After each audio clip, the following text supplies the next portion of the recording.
vos nouvelles. Vous soignez actuellement à Spétard. Merci à vous de m'avoir invité à passer ce petit moment avec vous. Mais mes nouvelles elles sont plutôt bonnes. Je suis en fin de convalescence après une longue blessure que j'ai traînée cette saison. Et j'espère arriver à la fin de ce périple, Inch'Allah, d'ici quelques temps. Et pour ce qui concerne cette saison, est-ce qu'il y a l'espoir de vous voir retrouver les pelouses? Donc c'est mon espoir au moins d'être présent à la fin du championnat. J'ai passé une saison très difficile avec cette blessure. J'espère au moins reprendre l'entraînement avec le groupe et vivre quelques moments de l'intérieur du groupe. Vous avez signé à Angers donc et vous avez été blessé durant la période de préparation. Ça a été un coup dur pour vous sur le plan mental? Bien sûr, ça a été on va dire pas un petit coup dur, mais un gros coup dur. Parce que le club comptait énormément sur moi et moi aussi j'étais vraiment motivé à l'idée d'aider le club dans son projet. Malheureusement, au milieu de la préparation, je me suis fait une grosse blessure et après j'ai rechuté, donc j'ai dû me faire opérer. Et puis voilà, donc une opération, ça demande toujours après un gros temps de rééducation. Et puis Inch'Allah, j'espère que maintenant c'est la fin de cette galère. On va parler maintenant de la sélection nationale algérienne. Les Algériens vont vous suivre et vont écouter attentivement Antal ce qu'il va dire sur les Verts. Alors, vous suivez sans doute cette équipe algérienne. Vous restez toujours attaché à elle? Bien sûr, c'est notre équipe. C'est notre équipe. Donc, qu'on soit joueur ou qu'on arrête, on a toujours un œil attentif à l'évolution de notre football et aussi de notre équipe nationale. Et c'est toujours un plaisir de voir l'équipe nationale faire des bons résultats et une fierté pour nous en tant qu'Algériens de suivre les bons résultats. Mais quand même pour vous, c'est un peu particulier. Vous avez été le capitaine de cette équipe, vous avez été le héros d'Omdurman en 2009. C'est pas la même chose peut-être. C'est très gentil ce que vous dites, mais chacun vit avec son temps. Et aujourd'hui, c'est à d'autres garçons d'écrire les belles pages, on va dire, de notre football. Moi, c'était un honneur vraiment de pouvoir être au service de mon pays. Et aujourd'hui, je le suis. C'est vrai que je suis attentivement. Parce que on est fiers quand il y a des bons résultats. Et puis, on se fait chambrer par les collègues africains quand il y a des moins bons résultats. Donc, c'est vrai que ça nous amène à suivre. Vous avez été déçu durant la CAN 2015? Non, déçu, c'est pas le mot. Moi, je trouve que le match contre la Côte d'Ivoire, il tenait à rien. La délocalisation de cette CAN au dernier moment, c'était pas vraiment en notre faveur par rapport au football qu'on est en train de pratiquer. Maintenant, je pense que tous les Algériens auraient aimé qu'on remporte ce titre. Mais cette équipe, elle est encore jeune et elle peut nous faire rêver encore dans quelques années. Sincèrement, Antar, qu'est-ce qui a manqué à cette équipe algérienne durant cette CAN en Guinée équatoriale? L'Algérie était l'archi-favori. Tout le monde s'attendait à voir les Verts au minimum arriver en finale. Vous savez, des fois, être le favori, c'est pas simple à gérer. Et puis, les conditions du terrain, les conditions réelles en Afrique, elles sont différentes que devant l'écran de télé. Et ça joue sur des petits détails. On va dire que moi, cette équipe, elle est en train de grandir ensemble, d'acquérir de l'expérience. Et je pense qu'elle fera mieux encore à l'avenir. Mais les petits détails dans le football, soit ils jouent en votre faveur, soit ils sont contre vous. Et malheureusement, contre la Côte d'Ivoire, c'était contre nous. Non, mais je parle du côté technique. Vous avez suivi le match. Est-ce qu'il y a eu quelques défaillances sur le plan technique, tactique? Il y a des gens qui sont là, il y a un staff technique qui est là pour analyser ce qui a été fait techniquement. Ils vont analyser la CAN, ils ont regardé les matchs. Moi, je ne l'aimais pas en tant que joueur et j'aime pas ça en tant que même de l'extérieur. J'ai pas cette prétention de leur dire ce qui n'a pas été techniquement ou ce qui n'a pas été tactiquement. Aujourd'hui, c'est pas mon rôle. Aujourd'hui, j'ai un rôle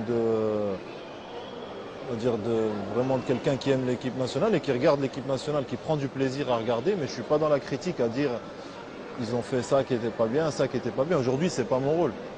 Donc Ce que je peux dire juste, c'est que cette équipe, elle a un gros potentiel et que c'est bien d'avoir gardé une certaine stabilité. Ça va pouvoir donner, comme à Vaïd après l'échec de la CAN, on va dire c'est pas le même échec quand même cette fois-ci. Et d'ailleurs, il y a eu des bons résultats après. Donc je suis confiant, moi, pour l'avenir, pour que ça se passe encore de mieux en mieux. Donc pour vous, cet échec est moins cuisant par rapport à celui de 2013, par exemple. C'est l'avis d'ailleurs de tout le monde. Non, bien sûr, ça n'a rien à voir. Et ça, je pense que juste au niveau comptable, les gens ont pu s'en rendre compte. Entre la CAN en Afrique du Sud et la CAN là Pour l'histoire, c'est l'une des participations les plus catastrophiques de l'histoire de l'équipe nationale algérienne durant une CAN. Malheureusement, oui.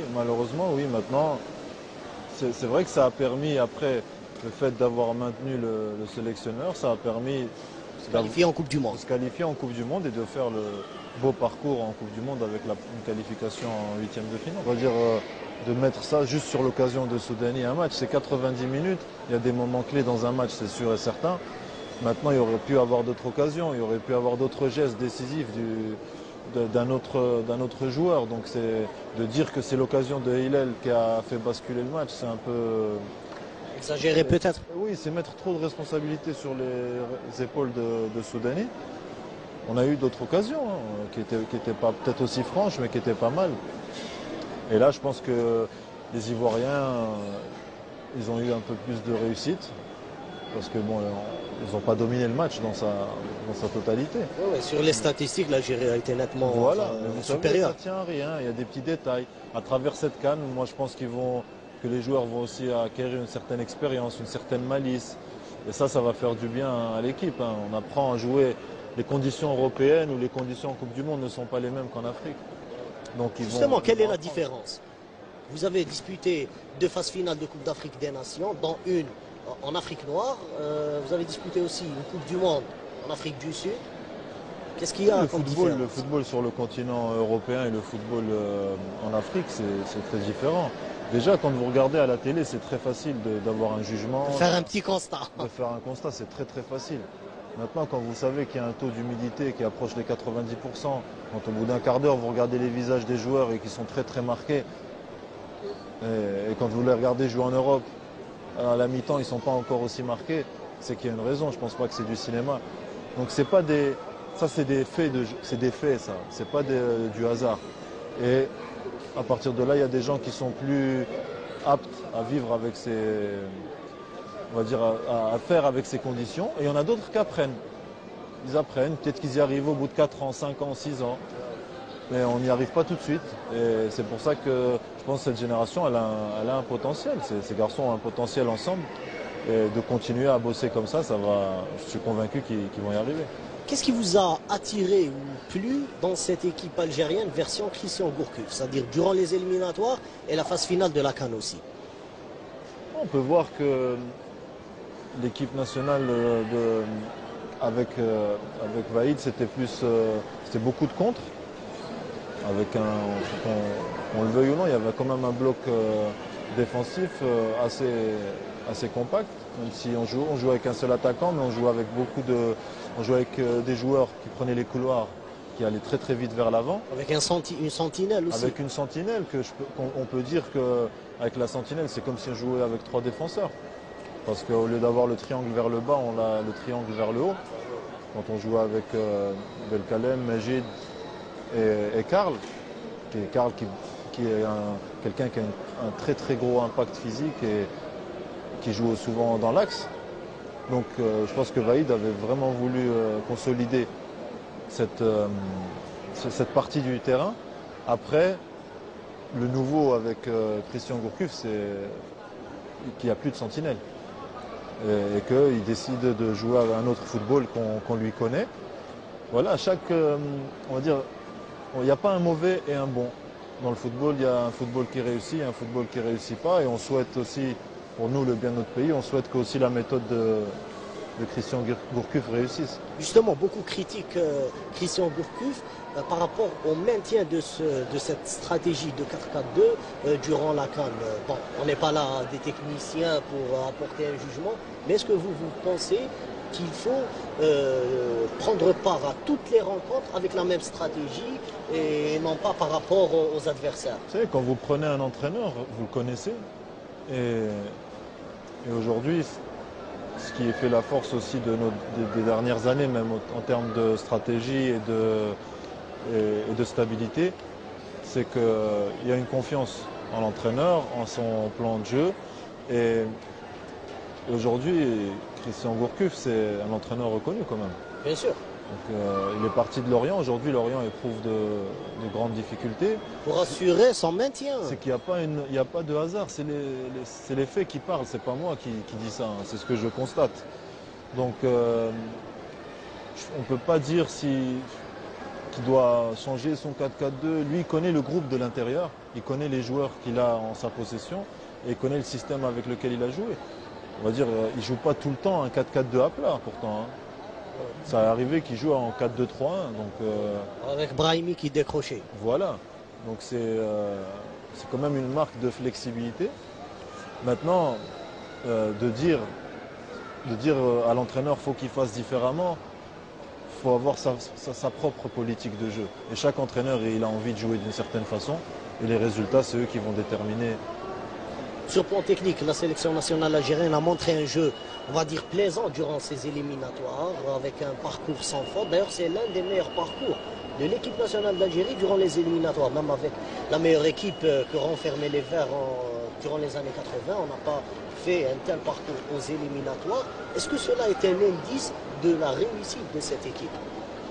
Bien sûr, bien sûr. Quand on fait des éliminatoires comme ça et qu'on est aussi performant en termes de points, c'est qu'il y a une qualité. On ne gagne pas les matchs, surtout en Afrique, aussi. Ça ne va pas de soi, c'est pas facile de gagner des matchs comme ça. Hein. Et ça montre la qualité que renferme cet effectif et la qualité du travail qui a été fourni en très peu de temps par Christian Gourcuff. Donc je pense qu'aujourd'hui, même nous en tant qu'Algériens, vous savez, il y a une grosse pression populaire en Algérie, chez nous, donc on aime l'équipe nationale, donc on n'aime pas les faux pas. Donc alors quand c'est bien, on aime beaucoup, et quand c'est un peu moins bien, on est tout de suite dans le côté négatif. Mais je pense qu'avec le soutien et avec qu'on connaît à notre public, et même le rôle de la presse des fois, on peut avoir des